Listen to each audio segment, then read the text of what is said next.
السلام عليكم ورحمة الله تعالى وبركاته. على احلى اخوات في الدنيا، يا رب تكونوا بخير دايما يا رب.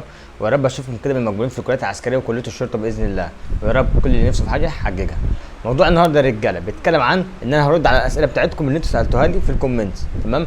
فده معناه ان الفيديو ده مهم جدا جدا، لان ممكن الاسئله طبعا بتكون متكرره، تمام؟ وفي نفس الوقت ممكن يكون عندك سؤال برضو، ماشي؟ وانا برضو هفيدك بالمعلومه بتاعته. تمام يا رجاله. فالفيديو ده هيكون مهم خالص ليك، انت مش هتخسر حاجه لو اتفرجت على الفيديو كله، تمام؟ عشان تعرف الاسئله ايه بالظبط، وهتعرف تعمل ايه بالظبط لو انت هتجهز كده عائلي، لو انت هتجهز اي ورقه ناقصاك، او عايز تعمل اي حاجه انت مش فاهمها. ماشي يا رجاله. بس قبل ما نتكلم عن الموضوع بتاع النهارده، او قبل ما اشرح الفيديو بتاع النهارده يا صاحبي، لو انت اول مره تتابعني اعمل لايك واشتراك وفعل زر الجرس عشان يوصلك كل جديد. تمام يا رجاله. اول سؤال بيقول ايه؟ لو كان عندي القيد من 4 سنين هل ممكن اجدده؟ اه يا صاحبي، القيد عائلي ممكن تجدده عادي، مفيش اي مشكله، تمام؟ اهم حاجه القيد عائلي يكون مميكن. في سجل مدني بيقبل انك انت تجدده من غير شهاده ميلاد وجسيمه الزواج، وفي سجل مدني بيقول لك لا هات لي جسيمه الزواج وهات لي ايه، وهات لي الحاجات التانيه اللي هي سوق البطايق العمام والعمات، او على حسب القيد العائلي انت بتعمله. ماشي يا رجاله. واحد تاني بيقول لي كامل بيقول لي هو بيرجع معهوش المؤهل ولا عاد هستلم كارت؟ هو بيرجع معهوش المؤهل. لا، انت رايح تسحب الملف يا صاحبي، بتاخد معاك كارت التردد، بتاخد معاك شهاده التخرج وشهاده الثانويه عامه عشان تبقى عارف، وغير الورق التاني برضو. احمد مصطفى بيقول عايز اتواصل معاك، انا سايب يا احمد رقمي في البايو، يا احمد ادخل تكلمني عادي واتس في اي وقت معاك، بس ما ترنش يا احمد، كلمني واتس. ماشي. سهير السلام عليكم، شكرا لمجهودك ومعلوماتك القيمه، ربنا يعزك يا ست الكل. حضرتك عندي مشكله في التسجيل الالكتروني، ان في خانه النسبه والمجموعه غير مفعله دفعه الثانويه العامه 2023. ده رجاله كلام في الموضوع ده، انا قلت لكم حل المشكله دي انك انت لازم تروح لسايبر، تمام؟ واهم حاجه تكون انت مستوفي الشروط بتاعه التقديم، لو انت مستوفي الشروط هتقدم عادي مفيش اي مشكله. احمد حسام عندي مشكله في التقديم ومش عارف احلها ازاي، اتواصل معاك؟ برضو سايب الرقم بتاعي في صندوق الوصف، ادخل كلمني عادي في اي وقت. انا قدامي ذكاء اصطناعي وحربيه، اخش ايه؟ لو قدامك حربيه خش حربيه طبعا، ده رايي الشخصي الصراحه. واحد بيقول لي طب يا غالي لو عملت تعذر عشان الحربيه برضو لازم اعمل كده لكل خلوه وعم؟ لا، شرطه غير حربيه، شرطه لازم تعمل كده عيل كل خلوه وعم، اما شرطه اما حربيه مش لازم، انت عملت تعذر خلاص كده الموضوع منتهي. استاذه زينب بتقول لي ممكن تمريض عسكري؟ مش فاهم برضو يعني السؤال بخصوص ايه بالظبط، يعني هو في شرطه متخصصين بتقبل كليه التمريض، في معهد تمريض قوات مسلحه ده بعد ثانويه عامه ولازم تكون علم علوم او علم رياضه، تمام؟ ده اللي هو معهد تمريض.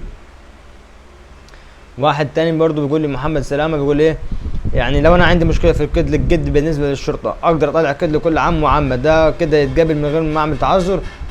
لو انت عملت تعذر للجد من ناحيه الاب هتعمل كده عادي كل عم وعمه، مفيش اي مشكله خالص عشان تبقى عارف يعني. واحد برضه بيقول لي هل في تعارض التقديم في الكليه الحربيه وكذلك التقديم في التمريض العسكري في نفس الوقت؟ التمريض العسكري كليه التمريض العسكري، ما بص انت كده تبع حربيه برضو، انت هتقدم وهيرشحوك تمريض عسكري، هيرشحوك كليه تمريض، ولكن انت لو تقصد شرطه هتقدم شرطه وحربيه مع بعض، مفيش اي مشكله، هتقدم شرطه وحربيه مع بعض عشان تبقى عارف. هو تقديم ثانوي عام مش بيفتح ليه؟ لا التقديم شغال بتاع ثانويه عامه مفيش اي مشكله. واحد بيقول لي لو سمحت هو كده عائلي بيبقى للجد للطالب ولا لاب الطالب؟ هما تلات كده عائليه، كده عائلي لوالدك وكده عائلي لجدك انت اللي هو ابو والدك وكده عائلي لجدك اللي هو ابو والدتك، تمام؟ واحد اسمها عفاف عاطف، يا ست الكل انا عنيا ليكي كلميني في اي وقت في اي وقت على الواتس مفيش اي مشكله. واحد بيقول لي ينفع اخد آلة حاسبه ولا لا؟ لا يا صاحبي طبعا مش هينفع تاخد آلة حاسبه معاك عشان تبقى عارف، سواء شرطه او حربيه مفيش الكلام ده. واحد بيقول يا جدعان انا حد يفيدني، انا متخصصين حقوق قدمت على الموقع وعايز اسحب الملف وظهر لي ادفع 250 جنيه في الموقع بالفيزا، بس مش ظاهر لي ميعاد سحب الملف، لو يعرف يقول لي اعرف ازاي ميعاد سحب الملف؟ بعد ما تسجل على الموقع يا صاحبي وكل حاجه تمام، اول حاجه بعد ما تدفع هتسجل بيانات الاقارب، بعد ما تسجل بيانات الاقارب يا صاحبي بعد كده هيديك ايه 3 مواعيد تختار الميعاد اللي يناسبك، وبعد كده هيديك 3 ورقات تطبعهم، ورقه فيها الاعمام والاخوال، وورقه فيها التردد، وورقه ثانيه فيها بياناتك انت الشخصيه. واحد تاني بيقول لي هو ازاي اعرف ان نجحت ولا سقطت في اختبار القدرات؟ الموقع اللي انت سجلت منه يا صاحبي هو الموقع اللي انت هتدخل عليه برضه، وهتشوف النتيجه ظهرت ولا لا، لو لايك ان شاء الله هتلاقيها لايك، لو غير لايك باذن الله ربنا يعني لا قدر الله هتلاقيها غير لايك. واحد بيسالني بيقول لي لو سمحت بنتي مجموعه 74% علم علوم ثانوي عام، ينفع تدخل كليه الشرطه ولا لازم تدخل كليه عاديه الاول بعد؟ لا، لازم تدخل كليه عاديه الاول يا ست الكل، وبعد كده تقدم على كليه الشرطه. ما ينفعش تقدم على كليه الشرطه من ثانويه عامه، مفيش ثانويه عامه، مفيش شرطه من ثانويه عامه للبنات. واحد بيسالني برضو الموقف من التجنيد، اسيبها فاضي ولا اكتب مؤجل للتجنيد؟ انا في ثانيه كليه وبقدم للمره الثانيه دي. اكتب مؤجل للتجنيد، وبعد كده هتجيب موقفك من التجنيد من مديريه الامن بتاعتك. واحد برضو بيسالني طب لو امتحنت سمات في حاجه بعملها عشان النتيجه تظهر ولا واحده؟ بعد ما تمتحن سمات هتسجل بيانات الاقارب على الموقع الاول، وبعد كده هتجيلك رساله على التليفون بتاعك الشخصي بعدها باسبوع او 10 ايام. واحد بيقول لي الضرس العاجل عندي طالع معوج، هل ده مشكله؟ لا، مفيش اي مشكله، اي حاجه من ورا مفيش مشكله، اهم حاجه من قدام عشان تبقى عارف. واحد بيسالني انا خريج حقوق السنه دي، اخد معايا ورقه ايه اول يوم؟ بعد ما تسجل على الموقع هتاخد 3 ورقات، كارت التردد، وهتاخد ورقه فيها بيانات الاعمام والاخوال، وهتاخد معاك ورقه تاني فيها بياناتك انت الشخصيه. 3 ورقات، وهتاخد شهاده الثانويه عامه، وهتاخد شهاده المؤهل، وهتاخد معاك صورتين شخصيه، وهتاخد معاك البطاقه، وهتاخد معاك 400 جنيه.